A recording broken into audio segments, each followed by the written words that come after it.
gitarra hartu eta doinuari bat-batean asmatutako letra gehitzen zion. Hasiera zaila izan zuen arren 2008an artistaren bizitza aldatu zen. Operación Triunfora sartu eta egun batetik bestera ezaguna zen.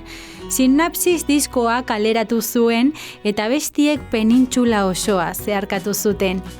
2023an orakulo lanak abeslariaren sentimendu guztiak plazaratzen ditu. Gaur Maialen Gurbindorekin, txika sobresaltorekin solasten dugu.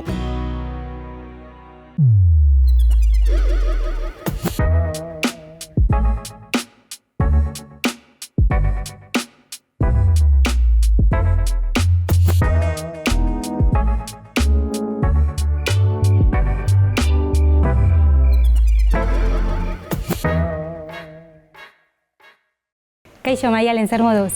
Oso, ongi! Bueno, Maialen, 14-15 urtekin hasi zinen ja konposatzen. Beti ikusi duzu zure burua abeslari bezala?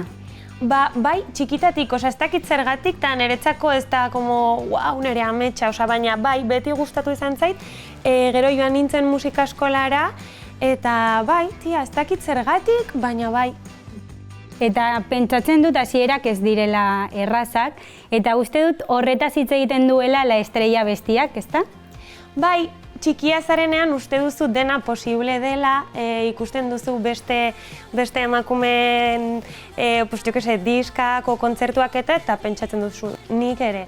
Baina batean saiatzen zara, hasten zara, sartzen zara munduan, eta ikusten duzu nola ez da erreza, esaten dizute, ikasi zerbait ez dakize, eta hor bai ematen duzu. Guztiz irekitzen zara bertan. Beldurrez, hasiera zailez hitz egiten duzu, zer gai lantzen ditu diska horrek? Ez dakit, justo urte terdi horretan, ni joan nintzen Operación Triunfora eta batean atera ginen, zegoen pandemia, orduan sentitu nuen nire etxea galdu nuela. Orduan niretzako diska hau da etxe horren, ez dakit, bilaketa. Eta Operación Triunfotik atera zinenean nola aldatu zen zure bizitza, zure egunerokoa?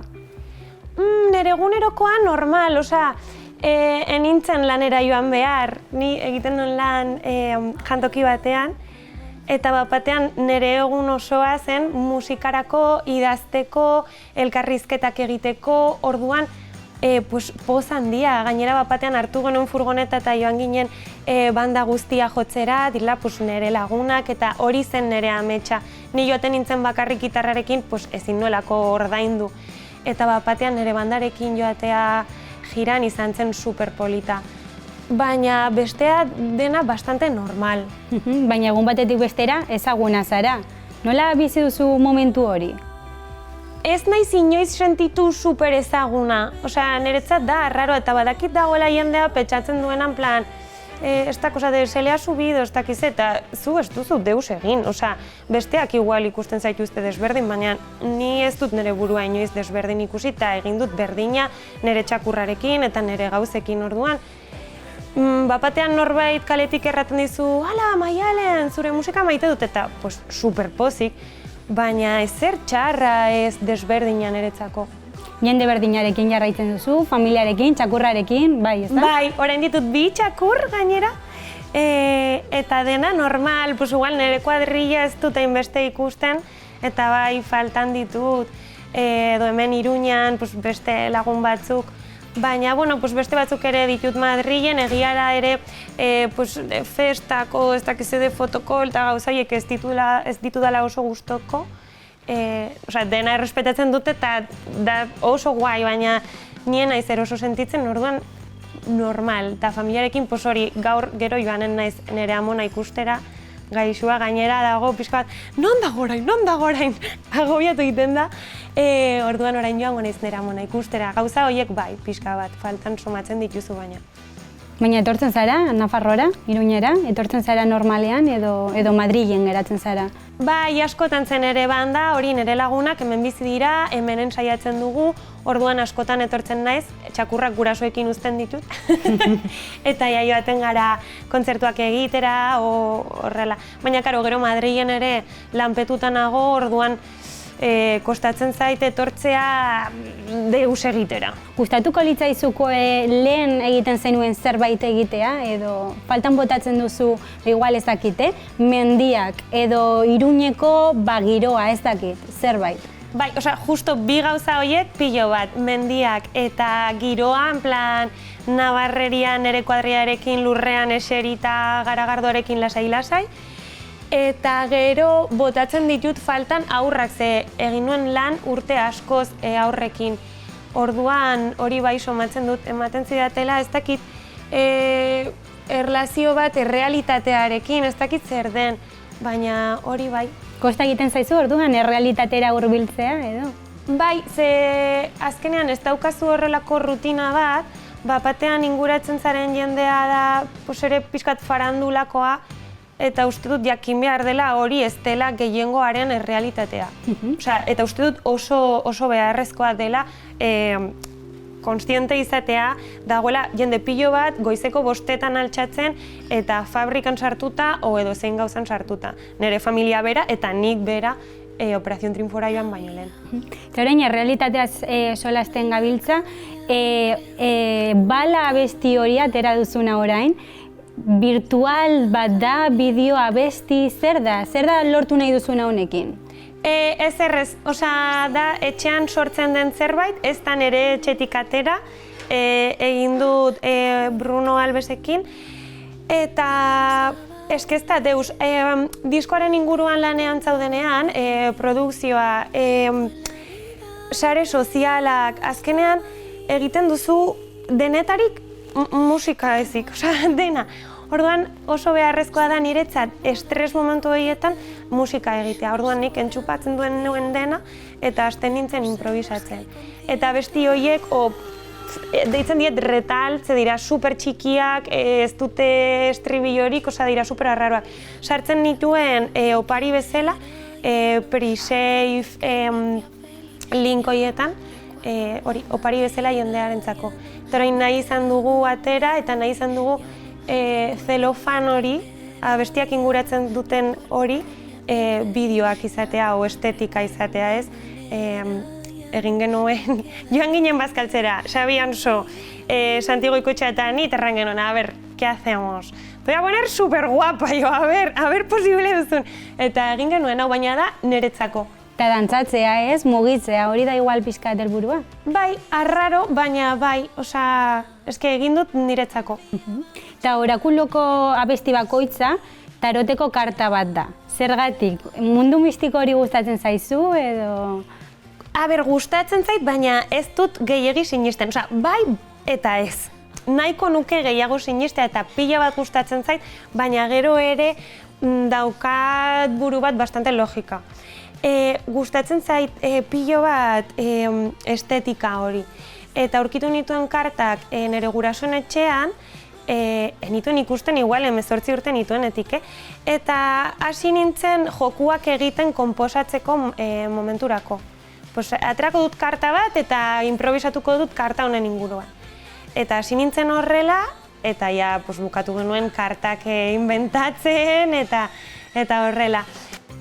Azken aldian popera hurbildu zara, baina egia da inditik ere gertu mantetzen zarela.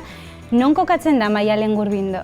Eske ez dut ideiarik eta uste dut, eta niretzako oso berri ona da, linea horiek ja ez direla existitzen. Joaten zarela festibatera eta daukazu igual indi purista bat, baina gero daukazu urbano, daukazu folklore, uste dut hori oso ona dela kulturarentzako eta ni hor nago, ez dakitz egiten dugun, pop da, obvio pop dela, baina hor gaude. Ez dugu deus inventatu behar, baina gustora gaude.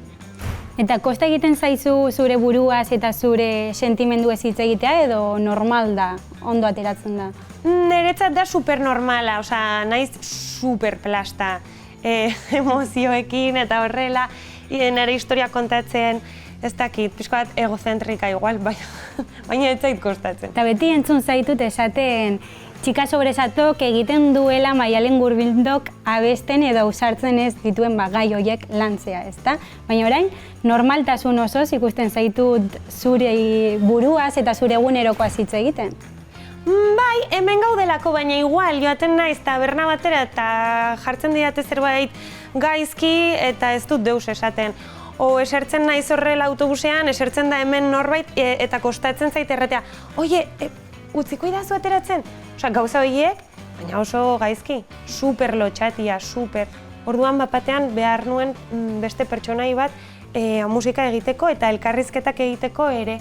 Eta superheroia bezala jantzen zara, zuretzako nor da superheroi bat, zure inguruan edo ezagutzen duzun pertsona bat?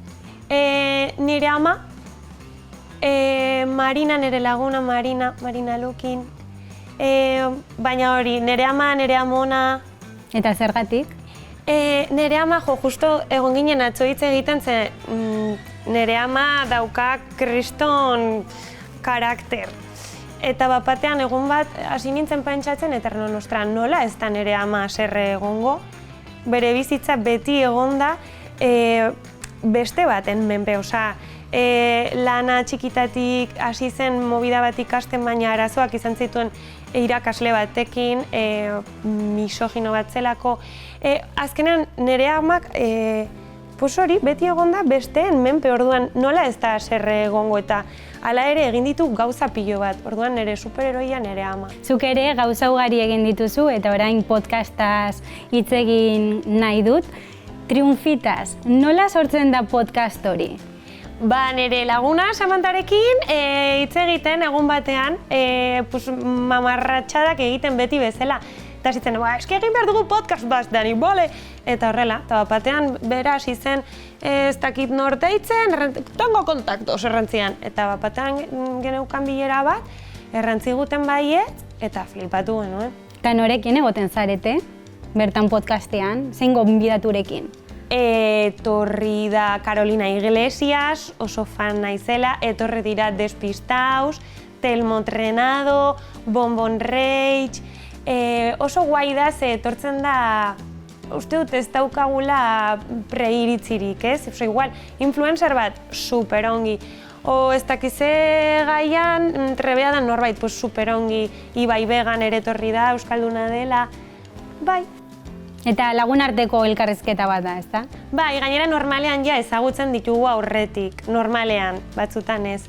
Orduan, gainera, hasten gara hor investigatzen, haien elkarrizketak ikusten, o liburu bat idatzi baldin badute irakurtzen, eta oso polita da bapatean. Psikologia ikasi zenuen, baina musikan bizi zara. Musika izango ez balitz, non ikusiko genuke Maialen Gurbindo? Igual aurrekin lan egiten, eske uste nuen ez zitzaidala gustatzen, baina gero ikusi nuen baietz. Eta psikologia ere pilo bat gustatzen zait, igual konsulta batean bai ikusiko nuken ere burua, ez dakit batzutan nagoen ere psikologarekin eta erraten diot, ai ama, zezaia, baina aldi berean gustatuko litzaidake. Orduan igual hori, edo txakurrekin. Txakurra zuretzako oso garrantzitsua da eta bideoklipean ere agertzen da, ezta? Bai, eske gainera gustatzen zaio, hasten gara hor kamerekin, ematen dizkiot premioak, ez dakize, beti gustatzen zaio saltza hori eta sartzen da erditik, normalean da, en plan, ni jarriko naiz hemen, eramango dut txakurra eta ateratzen baldin bada ongi eta ez baldin bada ateratzen ere. Triunfitasen ere, beti eramaten dut, ez zaidalako gustatzen bakarrik etxean gelditzea eta jartzen diot hemen bere ohea eta ez zaio ikusten. Baina bapatean bera altxatzen da, jartzen du buruan, gonbidatu baren gainean, ez dakize, ez un salsero. Eta euskaraz solasten ari gara orain, ausartuko zinateke euskarako abesti bat abesten edo sortzen, telebistan ikusi zaitu, ilargi abestiarekin? Bai, ematen dit, respetu pila bat, ze nik gazteleraz bizi naiz oraintxe. Orduan, gustatuko litzaidake norbaitekin elkartzea, gustatuko litzaidake pertsona hori Olaia Intziarte izatea. eta berarekin abesti bat egitea. Eta etorkizunari begira proiekturik buruan, hau zabalik utziko gaituzu edo? Ez dakit zer egingo dudan, me sorprendo a mi.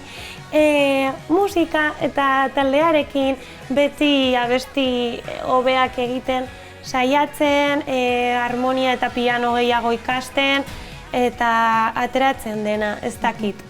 Gertutik jarraituko zaitugu, Maialen, mila esker hurrengora arte. Esker mila zuei zuen denboragatik.